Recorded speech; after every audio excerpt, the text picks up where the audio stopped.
ఒక మొక్క ఉన్నా సార్. పశ్చిమ గోదావరి జిల్లా నరసాపురం మండలం రుస్తుంబాదాలో 2వ హ్యాండీక్రాఫ్ట్స్ ఎగ్జిబిషన్ ను జలవనరుల శాఖ మంత్రి నిమ్మల రామానాయుడు సందర్శించారు.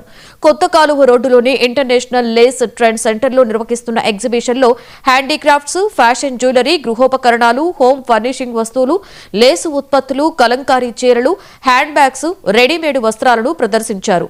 ఈ ఉత్పత్తులన్నీ భారతదేశ సాంప్రదాయానికి ప్రతీకలు, తరతరాలు కళా నైపుణ్యాన్ని నిలబెట్టే వారసత్వము అని మంత్రి రామానాయుడు చెప్పారు.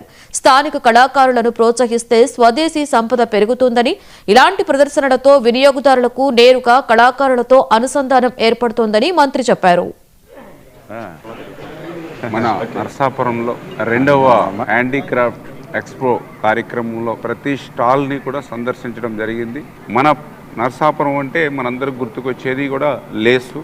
అటువంటి లేసు పరిశ్రమకు సంబంధించి ఇక్కడ ఉన్నటువంటి మహిళలు ఆ లేసు ఉత్పత్తిని కూడా మనం చూస్తూ ఉంటే ఆ మహిళల యొక్క సహనం, ఆ మహిళల యొక్క సృజనాత్మక శక్తి కూడా ఆ లేసు అల్లికల ద్వారా కూడా మనకి కళ్ళకు కట్టినట్టు కూడా కనిపిస్తున్నటువంటి పరిస్థితి.